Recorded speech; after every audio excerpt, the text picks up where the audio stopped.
Eureka! You found us! Welcome to the Check Out California radio show, your key to California hospitality.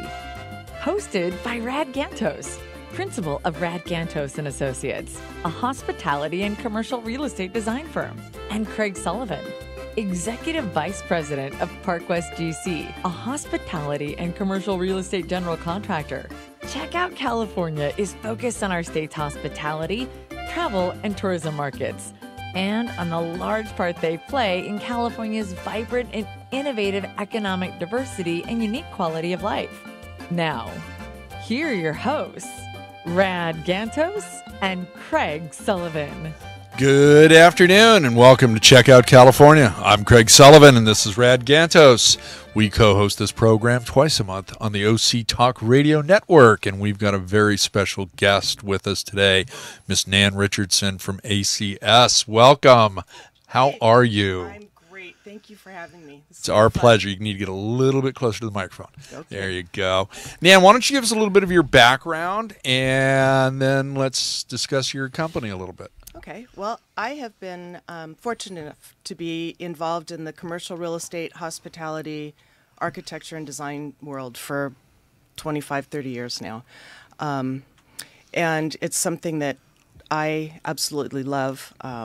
It's in your DNA. It is. It is. Anything creative and being able to change things and make them look beautiful is something I've been involved with my whole life.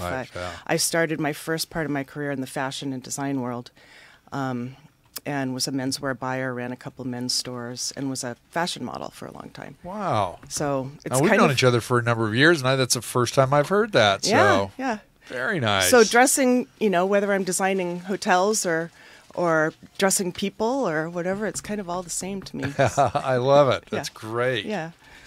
So tell us about ACS. You've joined them, 2 years ago now? It's just been over a year now. Okay. Yeah, I had a big 1-year anniversary last month. Congratulations. Yeah, and it's a really fun company. We are growing like crazy. We have 3 offices. We're in Newport Beach, Milwaukee, and Atlanta, so that we can cover the whole country and basically get there within 2 hours for any location in the United States. And we do architecture, store planning, and construction management for retail and hospitality. Brands, big brands. Nan, let's give everybody the website so they can follow while we're talking. What's the website for ACS? Do we know?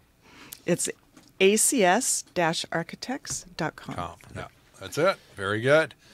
So you've been there a year. Tell us about some of the projects that you've worked on in hospitality and retail in Southern California. Well, in Southern California, we have been... California. Okay, we have been the sole architect, I think, for Ayers Hotels. Mm-hmm. Okay.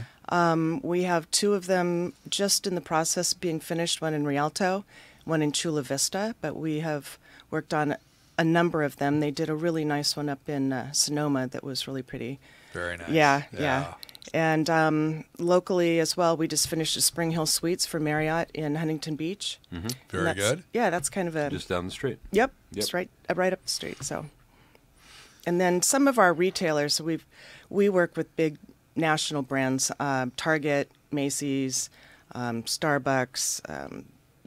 We're doing a lot with Walgreens, those type of things where they're big programs where they come up with a new concept. Right. And then we help go in and roll them out to, say, 500 locations and put in the new concept and get them built. And very nice. That's got to be, a fascinating change from hospitality, because now you've got this retail component that, whether it's a Walgreens or a Target, it's a national brand that everybody knows, and you're coming in there to help them launch, something new within the confines of their operation, you're also doing the design for their next generation stores too, aren't you? Right. Yeah. We're working on new concepts for Olive Garden and for Yard House.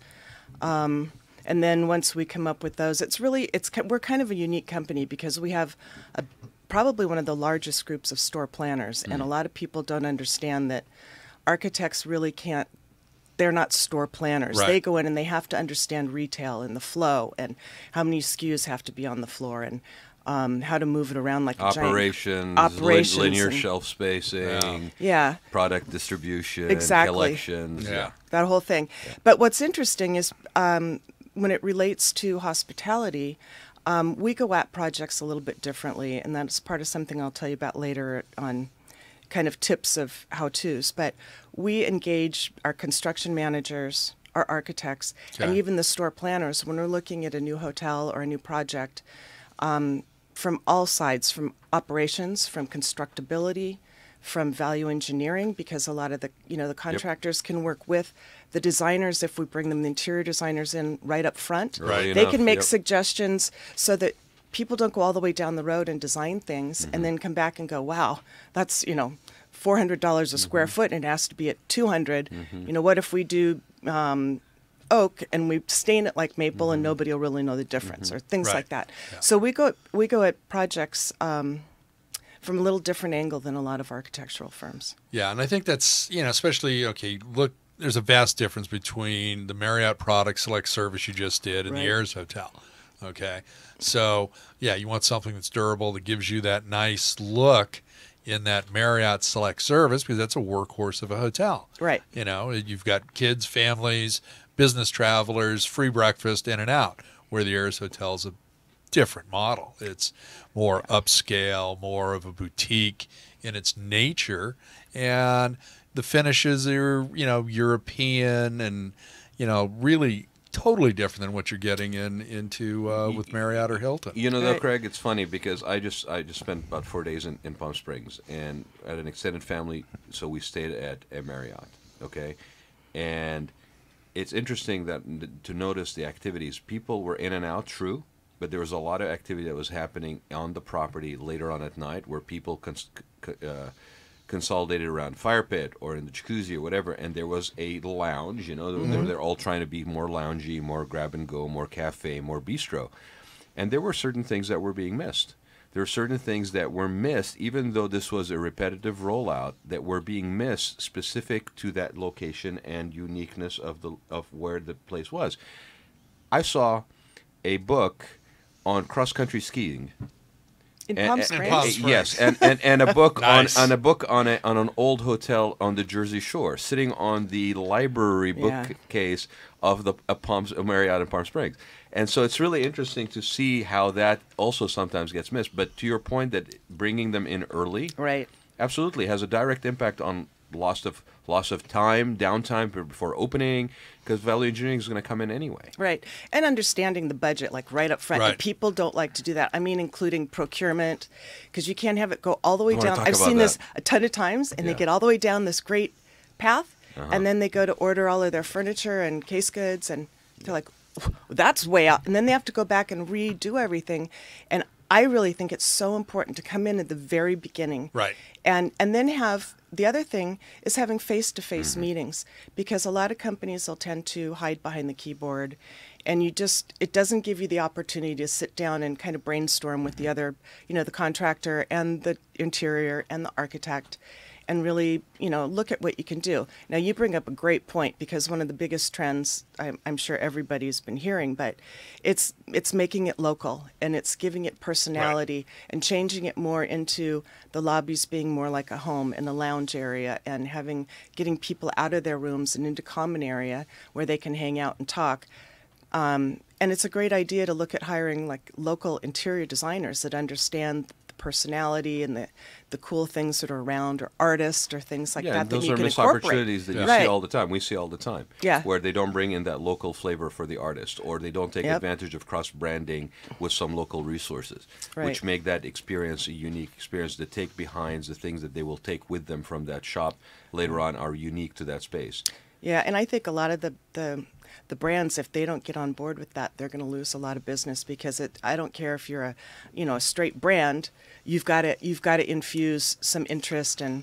Yeah, I couldn't agree Unique more with branding. you. Right, yeah. right. And you're seeing that. I mean, with the soft brands, with Marriott and Hilton in particular, and IHG, you're getting that, and that is going to trickle down to the standard plain vanilla Marriott, where it's going to be celebrating, the local community. And you know, you look at the boutique side, and the influences now back on the standard branded hotel are astronomical, and it's going to continue to go that way, especially as we've got the millennials and everybody else coming up, and not so much Gen X spending the money. It's going to be the other generations. Right, so, right. You know, you brought up a good point when you're getting together with one of your projects, the face-to-face meetings, often early. I know that we try to, you know, bring everybody in early, and we do weekly meetings, monthly meetings, and procurement is, you know, one of the things that can make or break a good project. Right. And, you know, we've been very fortunate to work with a few procurement companies, and I got to tell you, they've absolutely delivered every time.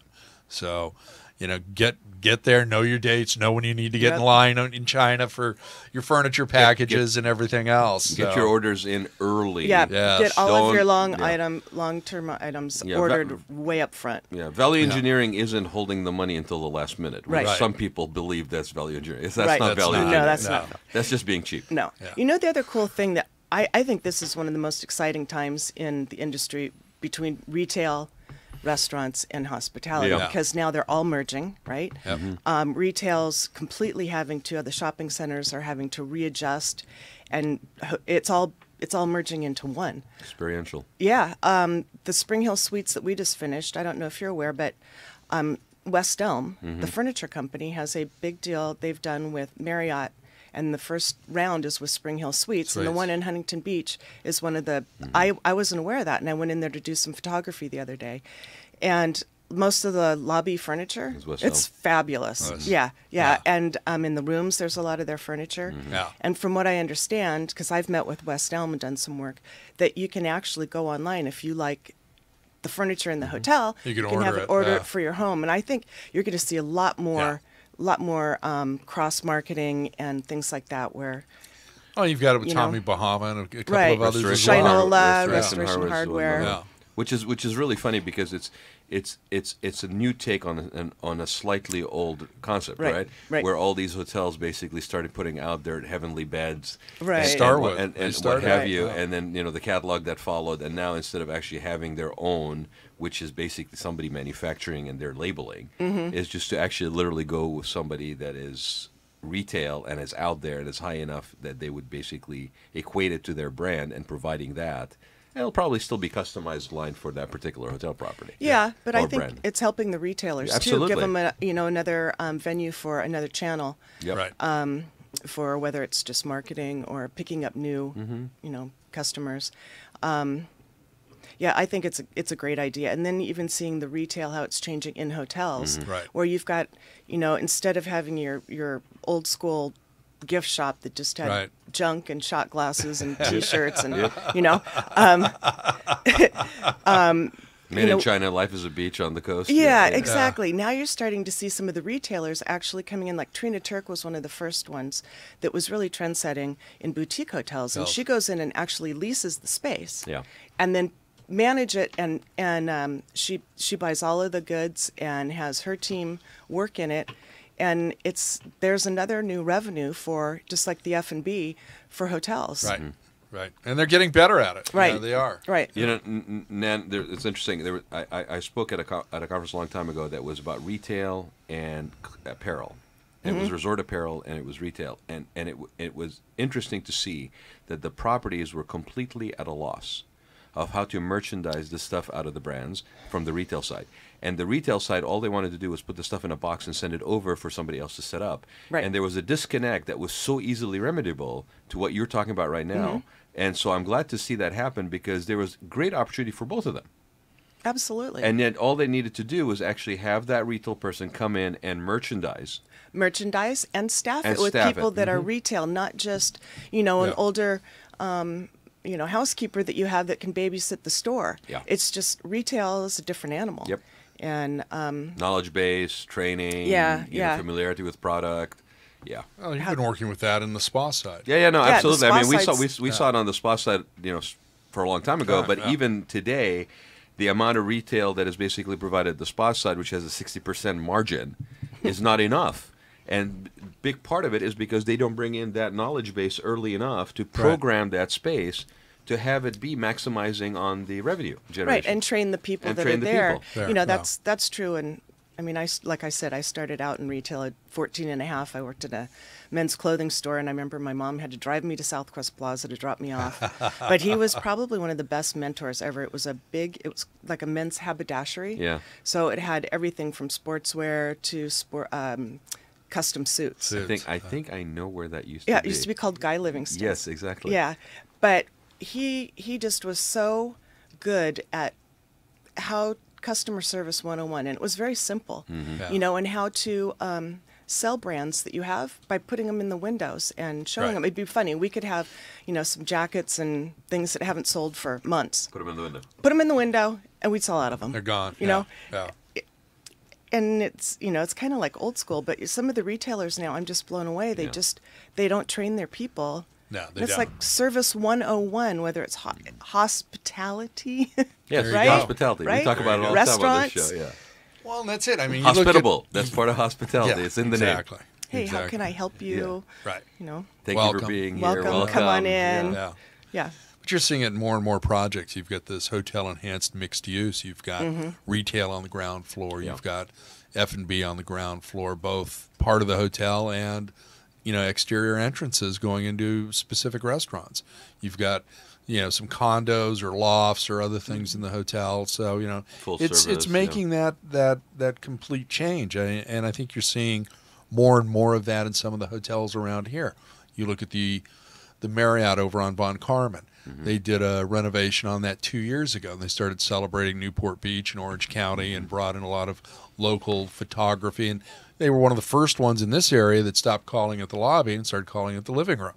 And Yeah, it's a good we've idea. got conversation areas and everything else. So it's an exciting time to, you know, be in design, construction, The boundaries in the have hotel blurred industry. between Yeah, I think one- it's great because you can think out of that box that we Right. talked about, right? Exactly. And for so many years, I mean, working with, you know, shopping center developers, and it was so, well, you get an anchor store, you build this shopping center like this, and that's just how it's done. And it's like, no, it's not. Anchor tenant, another one. Yeah, and it's then so turn around, boring. sell the And property. Yeah. finally, you know, it's because I was involved with the guys that started in the surfwear industry. It all grew up around here, right? Yeah.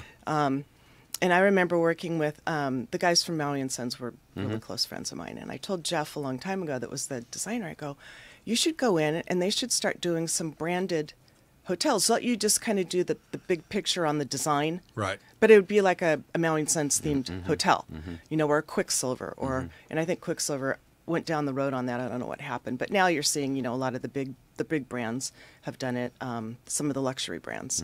Yeah. But, you know, it's where you can start getting creative and blurring the lines and using talent that's out there that's not just, you know, you just go to the people that always have been because it is. You know, you The way we've done it for the last 2 right, years. and you know, now it's more acceptable to put small teams that have a lot of expertise in areas instead of, you know, having to use the security of hiring one giant architectural firm that has, because it's a big name and it's safe, Well, right? Sometimes it's an ocean liner that moves very slow, and we're in Yeah. a very competitive industry and a very Right. competitive market, and you have to be very innovative, very quick, and sustainable. And sometimes that big ocean liner is not the right vehicle to be on. Right, Yeah. right. You need a speedboat, a cigarette boat. There Yeah, you well, the go. whole bunch of them Yeah. around, so you all can Yeah. circle around that Yeah. ship. There you go. Yeah. What are you seeing for market changes out there right now? What do you know, is there a hot button that, you know, okay, Marriott's now putting this into all their full service, they're doing something different to their select service. What are you seeing out there that's going to change the market? Well, I'm seeing a lot of I think it's interesting the locations that the brands and the developers are looking to put hotels. I think that's a big change in this market. Like I said already, you know, the retail centers. Yeah. That's like a real hot one right now, trying to find, they're all looking for great space. Well, a lot of malls are going out, so Malls. it's repositioning the Right, those properties. right. And then they're doing a lot of around universities. It's extremely popular. I'm working with 2 developers that are really, really interested in finding some properties like that. Hospitals and universities. Yeah. They're almost recession proof. Yep. The population's getting sicker, and we've always got more kids going to school. So that's right. That's right. Yeah. Well, and you have older people that have an affinity to that alma mater that will still want to go back in there. Oh, absolutely. Now and take that retirement home that's on campus and get all their education, after the fact that they've raised their kids. Right. It's just, right. So there's a lot of new focuses that, to your point, developers, if they're smart, they're looking at these little niche markets Right. that are underserved. Yeah. I think there's a lot of, there's so many brands coming out. It's crazy. Yeah, We've Right. launched one a month Everybody's- for 45 months now. I know it's a little confusing. To say the least. I personally absolutely adore the boutique industry because there's just so much you can do and such creativity and, changing the meeting space is really different too now. Yeah. It's having to become, entertainment space, band stage. Very mixed use. Very mixed use. Yeah, multifunctional. And it has to be very modular, movable, Scalable, yeah. and it's just there's a lot of fun things that you can do if you. I think the Moxie in New York is one of my favorite ones in Manhattan. It's it's that's got a great the, hotel. The rooftop where you've got Yep. the little putting green and you've got the bar and when weather's appropriate, and then what is it? I think the third floor, fourth floor where they've got the restaurant, and there's also private meeting space that can double as a private dining room if you want to have a little dinner party there. Right, So, or weddings or weddings, big, any big number draw. of things. Yeah. And I think you're seeing, a lot of these unique boutique standards almost coming over to whether it's Moxie or Tapestry or Canopy or Time and various others that are out there. So it's a good time to be in the hospitality. You know what side. else is kind of interesting? I was just reading that dual brands they're getting really hot right now, and that's kind of an obvious because it helps offset Co-brand, co-branding, but then it offsets the cost of staffing. You can use back of the house, share them. And then I was one pool, one laundry. Yep, one rooftop bar. Yeah. You can have one that's more for the millennial over here. That's maybe,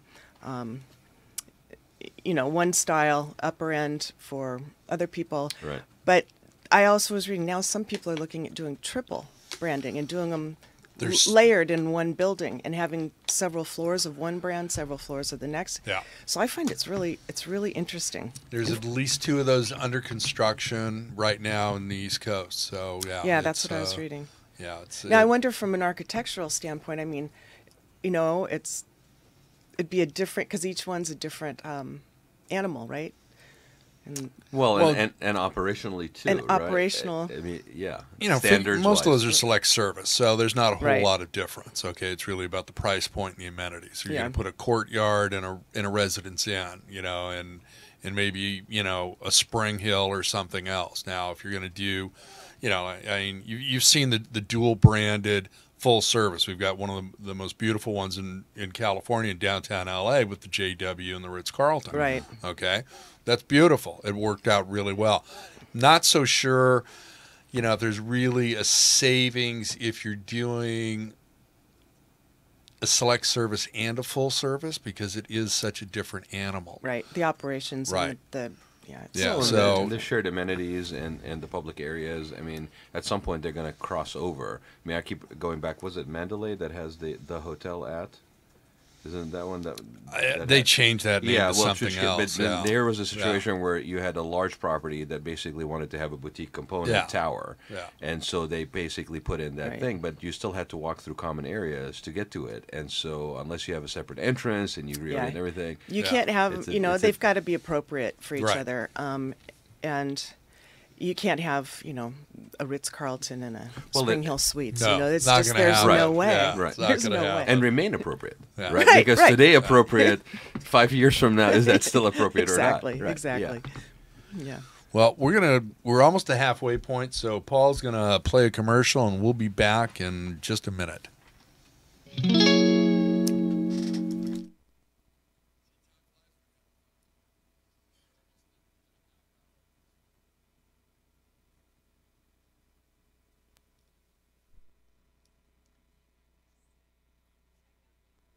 When When you use the Premier Rewards Gold Card from American Express, the rewards points can keep on multiplying. Buy 3 with triple points on airfare. Buy 2 with double points on gas and groceries. And a single point for pretty much every other dollar you spend on the card. Then, start choosing from over 1 million rewards to redeem all those points. Apply today and the annual fee for the first year is on us. Call 1-800-AXP-GOLD or visit axpgold.com. The annual fee for the card is $175. See terms, conditions, and restrictions at axpgold.com.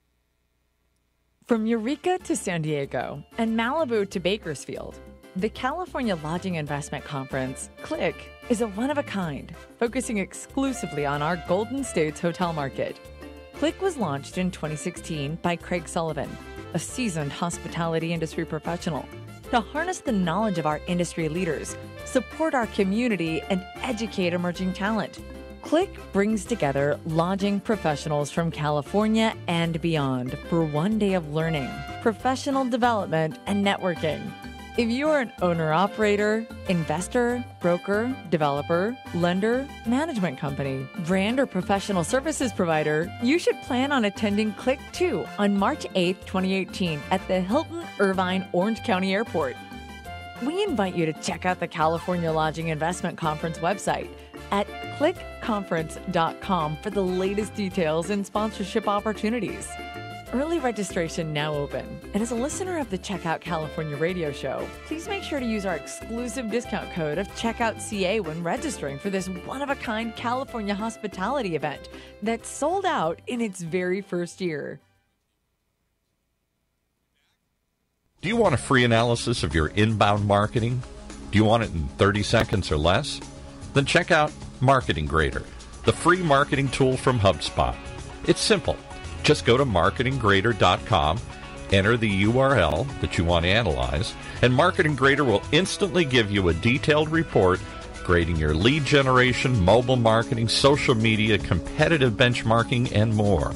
It's simple, it's powerful, and it's free. marketinggrader.com. Welcome back. This is Checkout California. I'm Craig Sullivan. Brad Gantos, my co-host, and Nan Richardson are all here in the studio today. And thank you again for joining us. I appreciate you being here, Nan. Let's talk about what you're seeing out there right now. What do you... Give us a little bit of insight to some of your projects. Okay, you've given us a little tidbit earlier about, team meetings. When you've been engaged for a project, what are some of the first things that you do to ensure that this is going to be a successful project? Well, I think because we have done so much national work for retailers, we have got a lot of experience with the cities and municipalities. We do all of our entitlement work in-house. We don't. Nice. We don't go out because we want someone that knows how to go in and negotiate. And if it's something small that they just need changing, we can even, try and help them right there or understand instead of leaving it and then coming back and telling someone. So that's a really key thing. And then just being able to work around, anywhere around here. Yeah. That's my train of thought.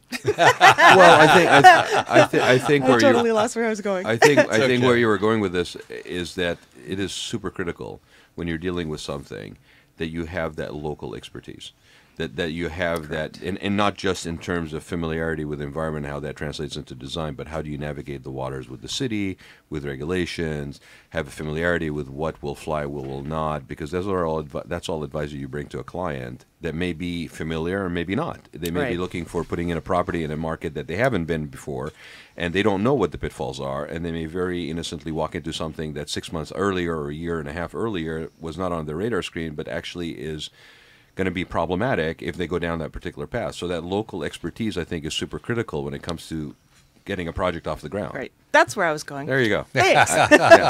Yeah, no, Exactly. it's very true, and it's missed all the time because people are looking at background expertise, blah, blah, but sometimes that local experience is basically put on the back burner, and unfortunately, that could kill a project. Right. Very right. easily. And just knowing the kind of the personalities and the Personalities? There's personalities involved? Do they play well together? Yeah, no. And who's really difficult and kind of how to work around that is crucial. Maybe it's not the head of the building department. Maybe it's the second person in command. Yeah, Should be. whoever works, whoever you can get in. And right. Yeah.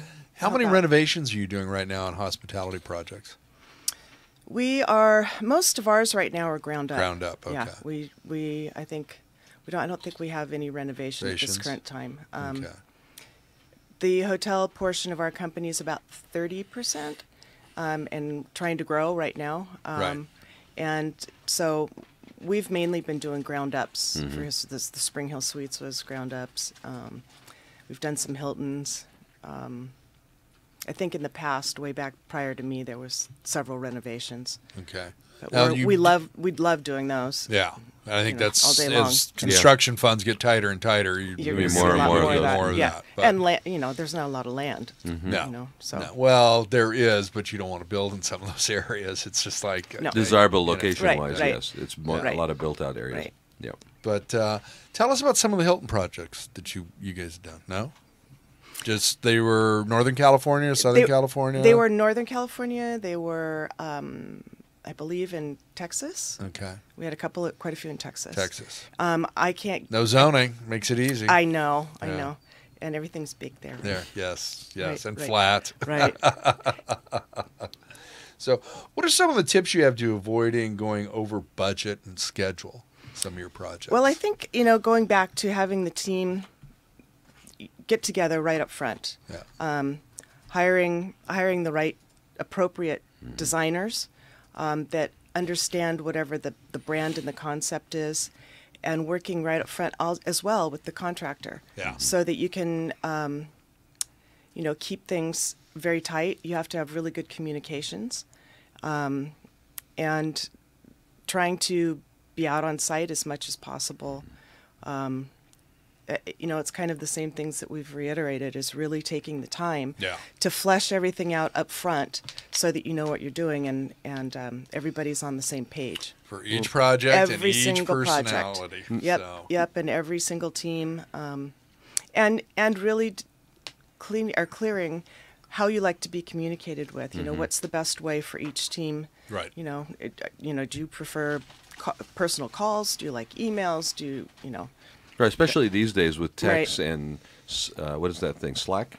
Is it? Slack, and sometimes these threads just become really ridiculous, and the communication quality is falling apart. How important do you think it is, Nan? Because again, it's something that I don't hear enough about. How important do you think it is about managing expectations?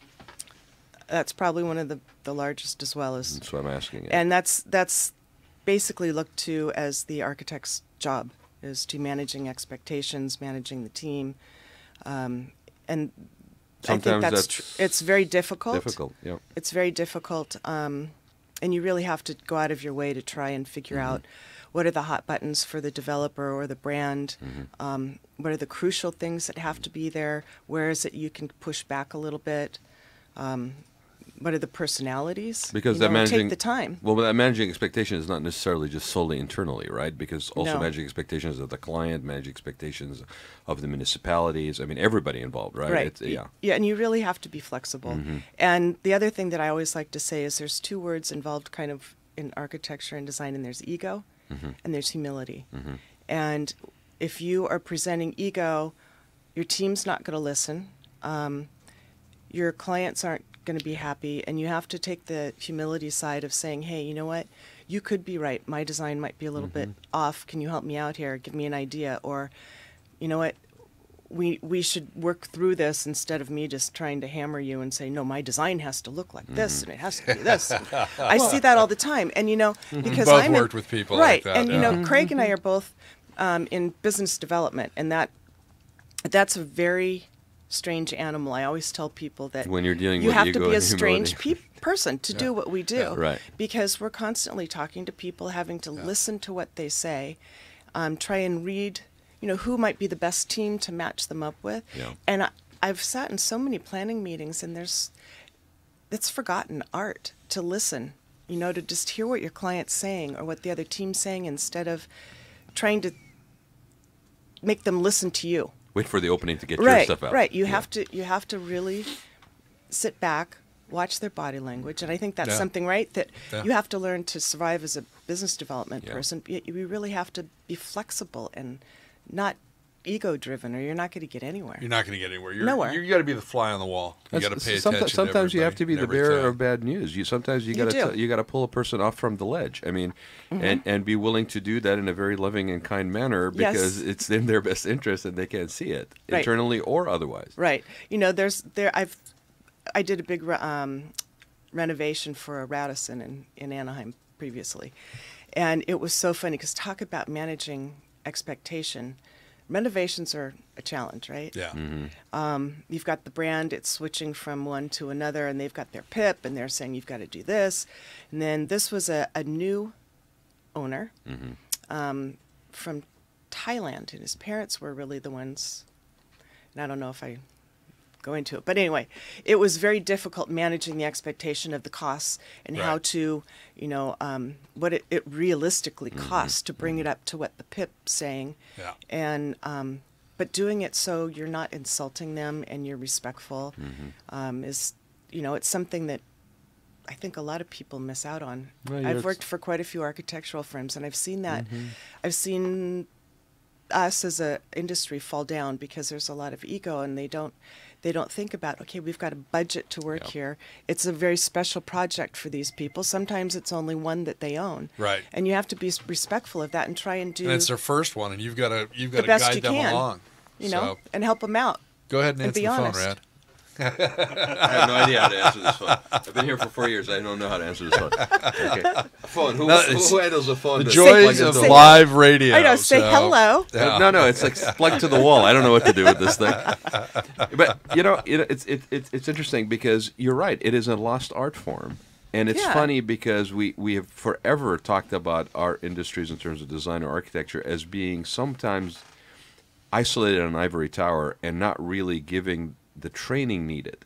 Right. If you're fortunate enough to have gone through it and knocked your knees around a little bit and you've kind of learned along the way and you're the kind of personality that will absorb the lesson, you have gotten to be a little seasoned and better at it. Right. But it's really interesting because it is a common situation, and people, a lot of firms would be very well served if they actually took some of that time and trained their people in exactly what you're talking about. Right. And, you know, I think that's one thing that's really unique about ACS. And like I said, I've worked for some of the big firms.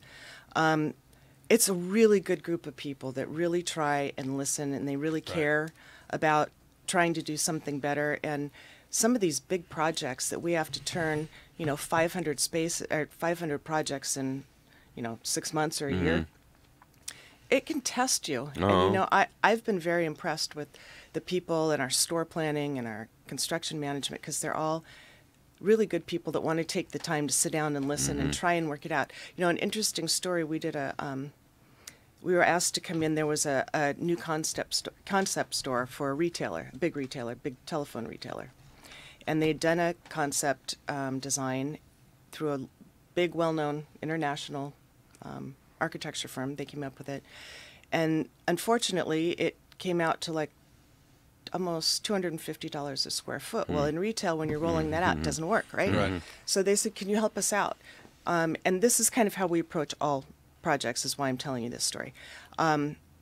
We came in and we pulled everything apart, from the drawings to the ceiling to the procurement, everything. Re-looked at it, materials, took it apart. We actually found a lot of money that was being wasted in the procurement, which unfortunately we were kind of stepping on some of the internal toes. But you know, we got it down. They said, we have to get this down to like 100 square feet, or we can't roll this out. And we actually did that. It came out to $103 a square foot. Now, granted, this wasn't in Southern California, but you know, they and the big architect came back in, and they really couldn't tell any difference in the design except for the ceiling. So, you know, that's kind of a cool thing that we can offer. Is we look at projects like that, try and take them apart and see where we really can help. Listen to your budget and get what you want out of it. Help the designers get the look that they want. And And well, that's a substantial saving. I mean, you're talking about half the cost. You're talking about a national rollout or repositioning of a brand.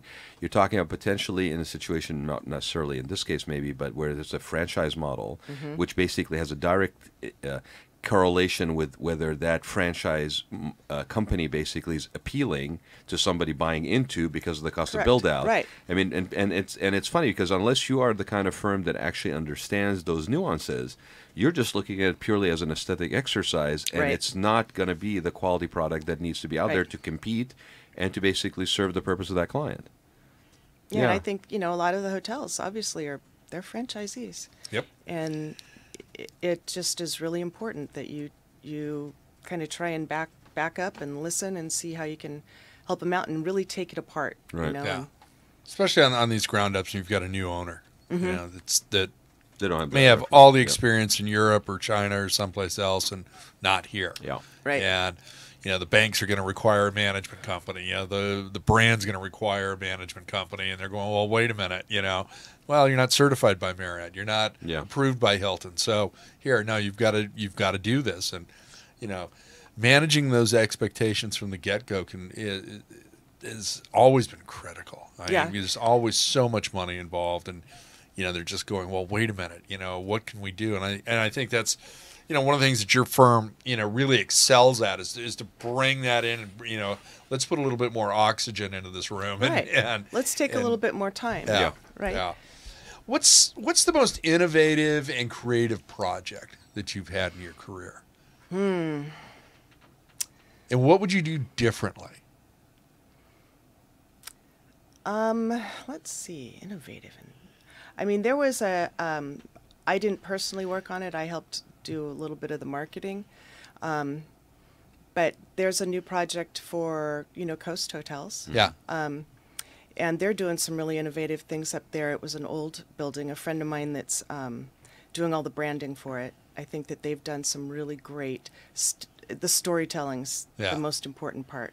I like seeing boutiques that come in and they really take the time to understand the history of the building and little things that they can do. There was one in Charlotte that a friend of mine worked on that took over a really old historic building, and there was a big pile of bricks that were left over from part of it in the back, and this company came in and actually did all the curation for the art, for the store items, and they actually used, this is really funny, they used the bricks, tied them, put a little tag that gave the history of where they came from, and they sold them in the store, and they sold out of them. Yep. That's great. Get your little piece of history. Stuff like, take it you home. get a little piece of history, but that's what everybody wants, something a little bit unique or different. Authentic. And I love reading stories like that. Because that's why I love the boutique industry. They just are doing such great things. You get down to the gas lamp, and you have so much fun at some of those hotels, especially where they've, like, it's the Andaz now, but when it opened as the Ivy. Okay, I was in there when that building was closed, and they had a dirt floor. Okay, it's like, really? You're going to do this here? Okay, and it turned out beautiful. And the old Quarter Kitchen that was their restaurant was.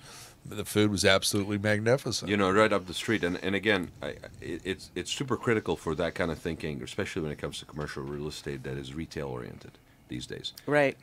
Super critical. I mean, you can't spend enough time actually to get that dialed in correctly. One of the examples that I can think of that was happenstance accident is the redoing of the Packin House up in Anaheim. And there was that's right. Shahid Siddiqui, who was on the show. He was way ahead of his time. He was brilliant. He nailed it. They laughed at him. I remember I went to school down the street in '94, and they laughed at him when he put in the lab. And at the top of the market, anti-lab, remember? The anti-lab, everybody laughed at it. Right, the anti-mall. And they laughed at him. And at the top of the market, that was generating $400 a square foot versus $100 at South Coast Plaza. Okay, and then Anaheim comes after him. They take that. Now the mix and everybody's sort of following that model. But the interesting story I was going with is right next to the Packin House, there's an old car dealership. Used to be the Packard car dealership right there on Anaheim Boulevard. Okay, so when they were done with the Packin House, they started impacting the area around it. They started putting in like beer garden and stuff like that, and there was this building. So they go in, and they were going to put in an umami burger. So umami comes in to do a burger in there, and they realize that down below, because it used to be a Packard dealership, there's all these license plates that were never issued. Wow. There you go. Okay, so when Cool. when you today you walk into that, and it still says Packard. Like they actually went in and put in concrete Packard.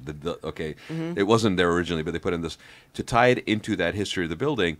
There's a big chandelier that's hanging over the bar, the central bar, and there's sconces on the walls. They are all made from license plates that were never issued on any cars that were down in the dirt. Yeah. Okay, Yeah. and that is a unique feature that is authentic to that location.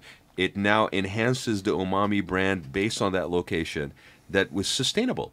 You can't go buy that chandelier in a store and actually install it in another burger joint, right? It is a sustainable thing in a world importance of optics. That is a huge asset, and it was basically resourced down below from unused license plates. Yeah. Love it. Great You know, story. you know what's kind of interesting is, who kind of pioneered the mixed use at shopping centers was Rick Caruso. Yeah. I mean, he was genius years ago with Americana. Yes. I'll never forget when I first went up there. I was like, wow, this is a whole city. And you're like walking down a main street with apartments up The Grove, above, all of it. and it was The gold statue in the middle, a la it's Rockefeller Center, and then the tree that goes in the winter, and then the snow that's snowing. It was, that was kind of the first of the, and the other mall guys didn't want to even, he's crazy, and Well, that's why he's now he's still going. Yeah. Driving his boat in Newport Harbor, and I wave at it every day, and some of these other guys are panicked because they just stayed the same old. Well, the brilliance of Caruso, I hats off for one thing. When Nordstrom got pulled from the Galleria to the Americana, and in that negotiation, in that deal, he ended up with the space inside the Galleria. So there's a space in a competitive property across the street that he has control over. There you go. Really it was an amazing move. I was like, wow, did he just actually establish that a was space pretty within smart. a competitor's space in that deal with Nordstrom? Yeah. Hey, we're getting into our last 10 minutes, Nan, so I want to ask you about what are some of your inside recommendations for making a project successful? Good question. Yeah. I would think, kind of circling back, you really need to understand what it is you're trying to accomplish.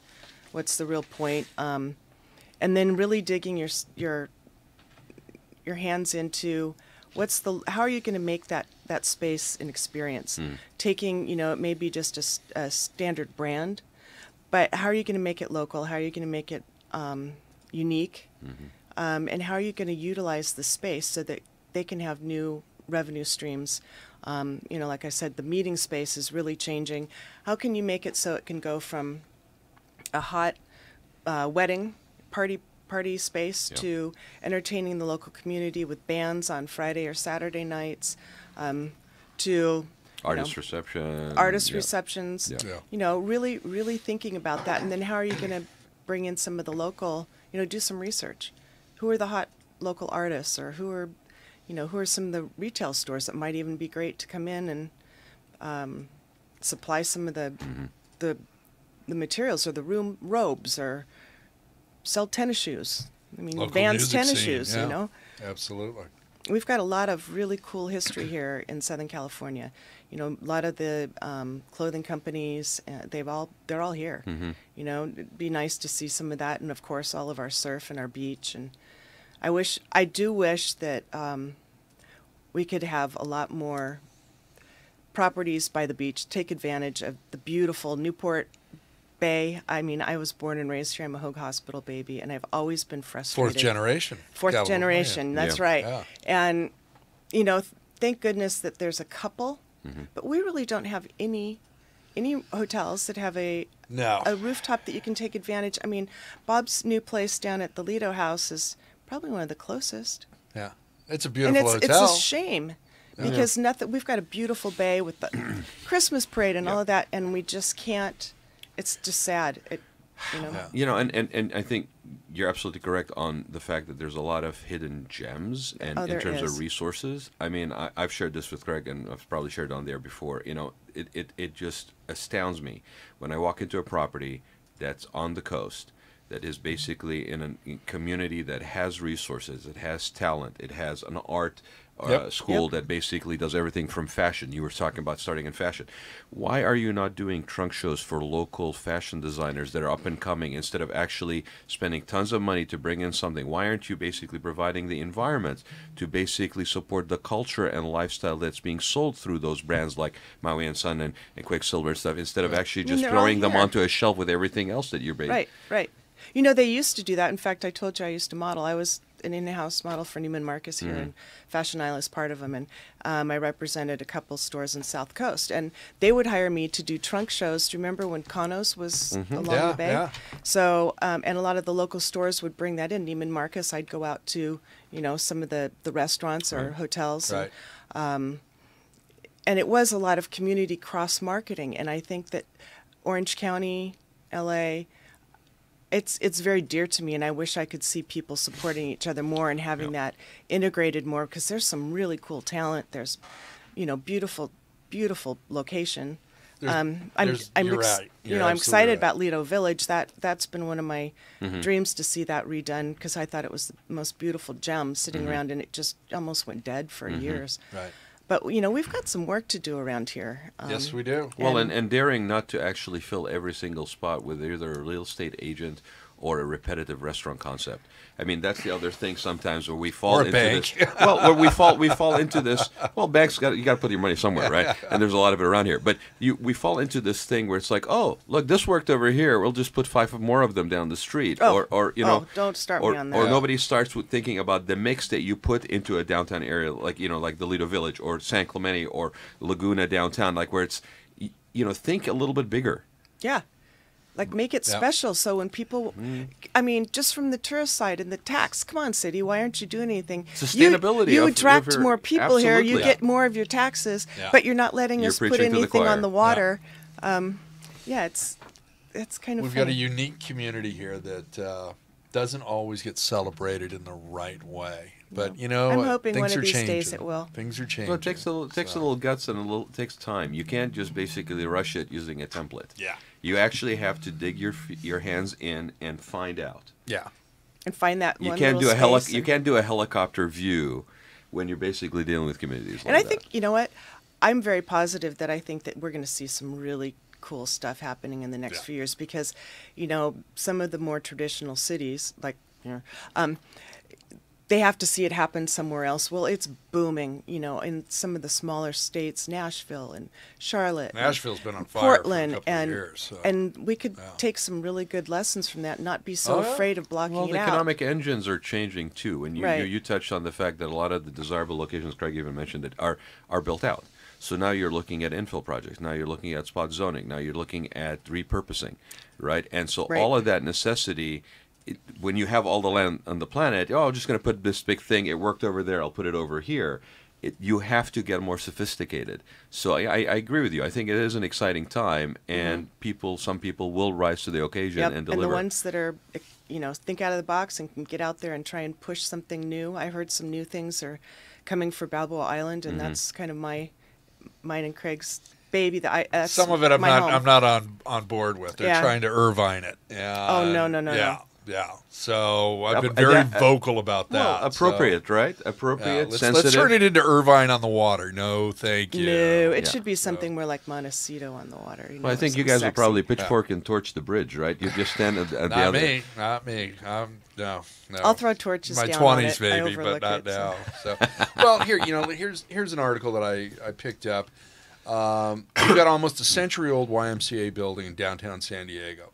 It's going to be reborn as the Guild, 162 key luxury boutique hotel.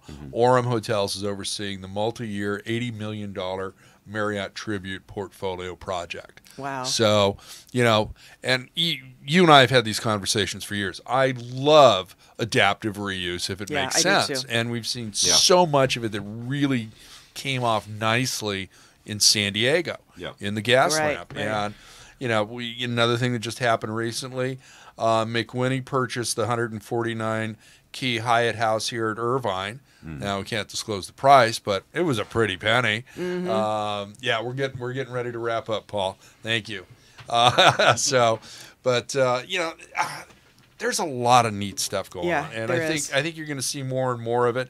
You know, the work has started on the SF Line Hotel up in San Francisco. That's going to be a 236-room line hotel, $367 million project. Features 240 condos, 13,000 square feet of retail, 2,000 square feet of community space. So You know, another exciting area that's kind of come alive finally is Long Beach. In the last Took 2 him weeks. 3 cycles. I know. I worked on a project. It had to have been 15 years ago, and it almost went, and then they went, nah. But, you know, they've got a couple of really beautiful historic office buildings that 2 of my developers are looking at to convert to one's the ocean.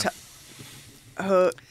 I got involved with hotel? the city of that 20 years ago. They called me in and they said, we want to turn this into Checkers Hotel. I said, never going to happen. You know? But now you're starting to see it. They're welcoming it, but it took such a long time. Well, they have the right leadership in place. They have innovative, out of the box thinking.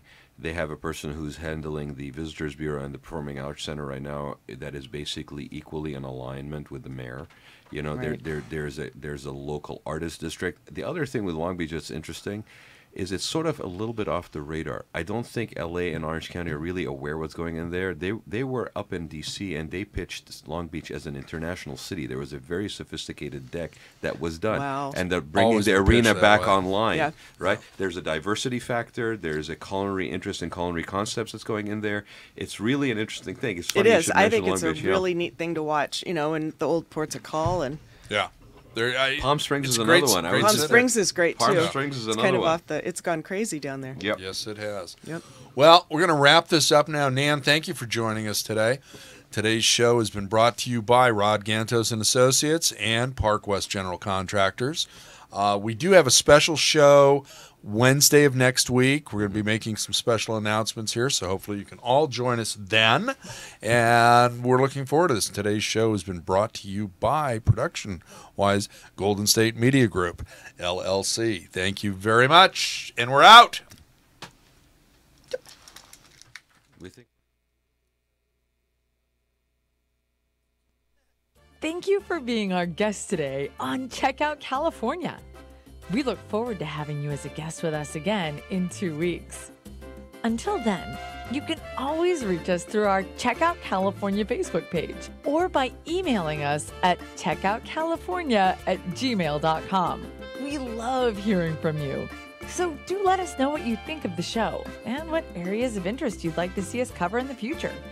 Your feedback is very important to us as we continue to bring you the best hospitality our Golden State has to offer. Until next time, may all your days be filled with sunsets and palm trees. Now, go experience and check out California. From Eureka to San Diego and Malibu to Bakersfield, the California Lodging Investment Conference, CLIC, is a one-of-a-kind, focusing exclusively on our Golden States hotel market. CLIC was launched in 2016 by Craig Sullivan, a seasoned hospitality industry professional, to harness the knowledge of our industry leaders, support our community, and educate emerging talent.